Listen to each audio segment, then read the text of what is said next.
Bill? Hey, good morning. How you doing? How are you? Good. How were the holidays?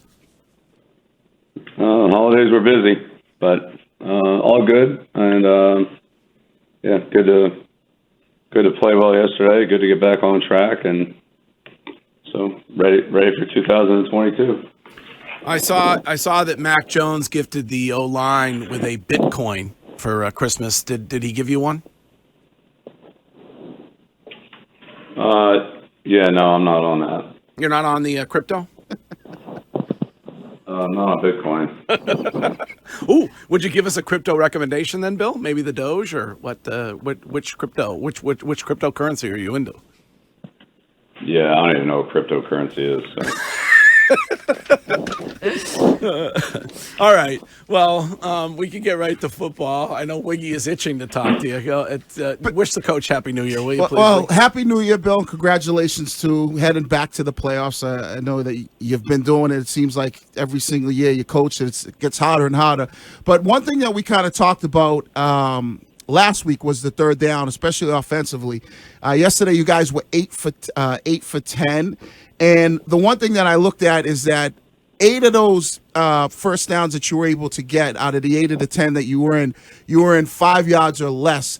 What does that mean about the offense when you put yourself in those manageable situations where you're in 3rd and 5 and less? Right. Well, that's really the big key to it is to stay out of long yardage. So, yeah, that was big for us. We had a couple of second and long, second and 10, second and 12 that became 3rd and shorts, and that's absolutely has a lot to do with the third down success. When you have short yardage, you have an opportunity to run it. The quarterback can scramble, and you have 5 eligible receivers that pretty much any one of them can get the yardage that you need. When you get into those long yardage situations, those really aren't all options, and usually you only have a couple of guys you can legitimately throw the ball to. So it just makes it easier for the defense to defend. So no, we stayed ahead on down and distance, and then really the big thing was finishing the drives in the red area and getting the ball in the end zone, and coming off those drives with 7 points and not 3, and that's definitely winning football. Bill, when it comes to Christian Wilkerson, obviously a big part of yesterday's win, he said that he didn't find out that he was playing until about Friday or Saturday. When you look at what he was able to do during the game, were you surprised by any of it? What were you most impressed by, or was it more the same of what you see out of him in practice? Yeah, well, Wilk works hard in practice, and he usually plays either the other team's top receiver or one of the team's top receivers, so he gets targeted a lot on the scout team, and he's done a good job for us on defense. I mean, for the defense on the scout teams, and also in the kicking game, which he played in yesterday as well. So, it was. I mean, he took advantage of a good opportunity, and was able to capitalize and make a couple plays there. We had a kind of fake slip play for the touchdown, and then on the boot pass, he came across, got open. Mac made a good throw, and so that was nice to see. I think the late in the week thing is pretty common for a lot of our players. A lot of times we don't know until the end of the week how it's going to go due to injuries, or sometimes the way the game plan shakes out. It's just everybody has to be ready, and he's had a good mindset on that and was able to take advantage of his opportunity yesterday. So it's a great example for all of us.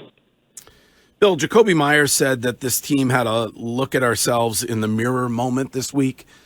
You feel like they responded to what they saw well yesterday? This is our best week in a little while here, so not really sure why that was, but maybe that was part of it. What Jacoby said is, we reached the point where we had to, kind of face the music here, and our captains and our leaders, or some of our veteran leaders on the team, I thought did a real good job this week of setting an example and really challenging themselves, challenging the team, and we got a great response yesterday. So let's try to keep that going. Bill, J.C. Jackson was able to get his hands on a football and made the interception. And I heard on the broadcast that he talked about he was more focused and just trying to be more laser focused and was able to make the play this week versus last week when he had the opportunity. What's the difference that you see in practice, when you're looking at your team to go, okay, they're laser focused versus maybe they're not as focused? Like, are there any things that you can see in the practice that you can go, especially off of a game like you had yesterday, we go, okay, their focus was more engaged than we've seen in like the past couple of weeks? Are there any specific things that you maybe take away from that or you're able to see? Well, sure. I think when you look at the way a team practices, as you know, there are things that happen on the field that need to be corrected. Sometimes the play or the look is a little different than what you've talked about or what you expected, and that's part of football. I think the bigger thing is when you do things that you've done all year, that you've done them a certain way, everybody knows how to do them, and then go out there and don't do them that way. Then that's not a case of not knowing what to do. It's a lack of concentration or just a lack of execution. And, that's on all of us. It's on the coaching staff. It's on the individual players, and it's on the units that those players work with. So, we're always trying to work for perfection and work for our very highest level of execution. It's not really realistic for it to be perfect, but you try to work that way and get as close to it as you can. And when you practice like that, that's, good, bodes well for that kind of performance. And when you don't practice that well, then, most of the time that'll carry over into a similar type of, similar level of play or mistakes that, will occur in the game. So always trying to be as consistent as we can. It's time now for the ShipStation Get Ship Done question of the week. Use code COCO for a free 60-day trial on ShipStation.com. Bill, when we talked to you after the Bills game, and a lot of players said this too, the playing from behind situation really hurt you guys. And I think it was Devin McCourty who said, you have to play a perfect game of football if you find yourself in that situation. When you look at how you guys started the game yesterday with the defense and offense, how are you able to make that such an emphasis at practice that you didn't want to find yourself in that situation again?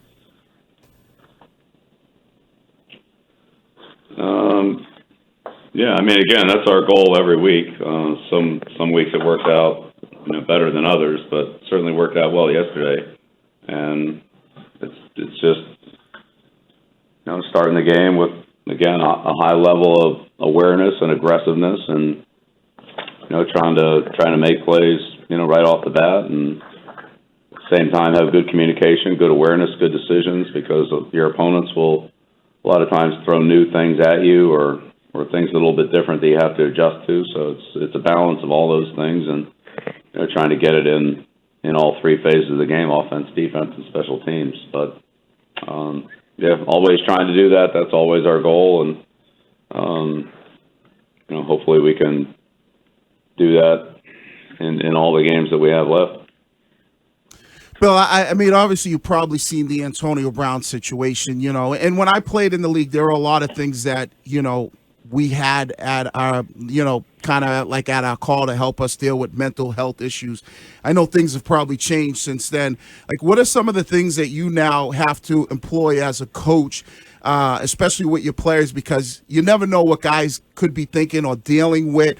Are there tactics that you try to make sure you're communicating with, or maybe, your coaches on your staff, or is there a specific person that, talks to players about some mental health issues that they could be dealing with because of all, the stresses that might come with life and playing such a physical game like football?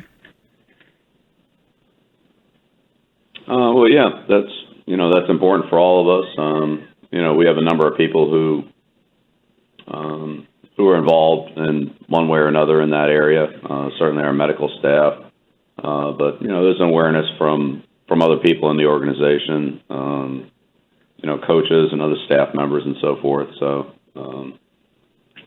each one of us is different. Each one of us is unique. And,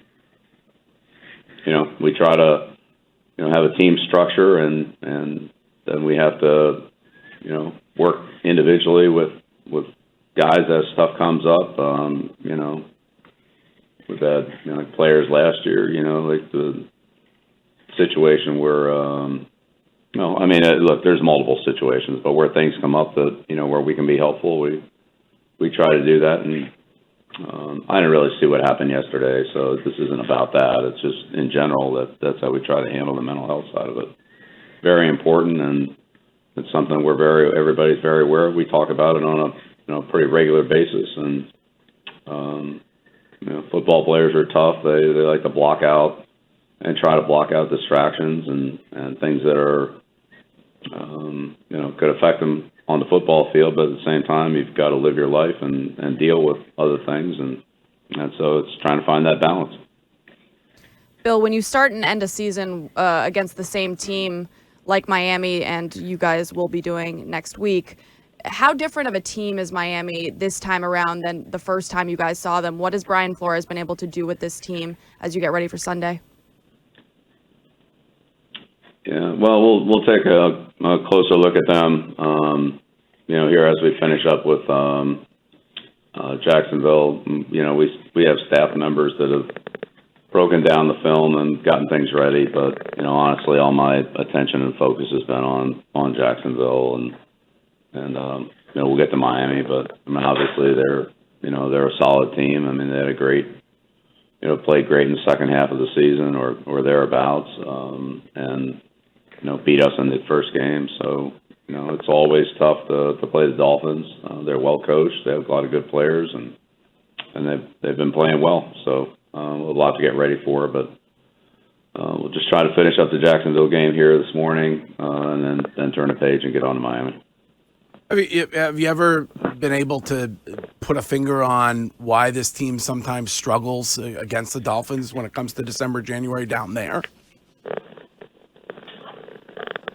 Yeah, well, I'd say any time that we, play and coach well, and that's always a good place to start. So that'll be our goal this week is to do a good job coaching, have the team ready to go, and for the players to play well.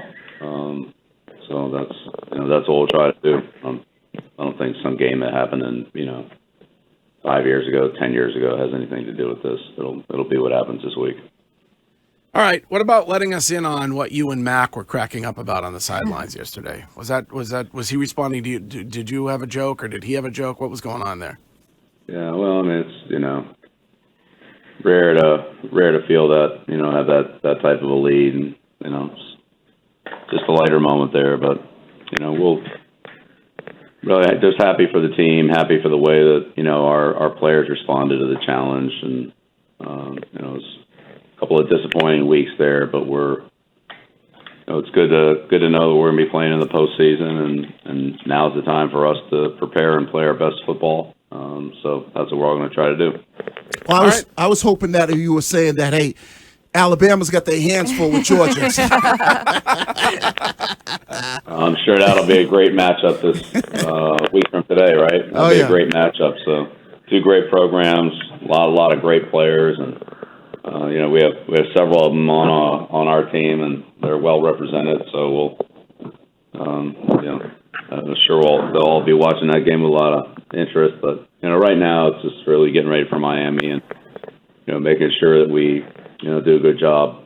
Talking about the Jacksonville game, what we did, how we need to do it better, and how we can improve. And as I said, coach and play our best football here going forward. All right. Well, we'll let you get to work, and we'll look forward to talking to you next week, Bill.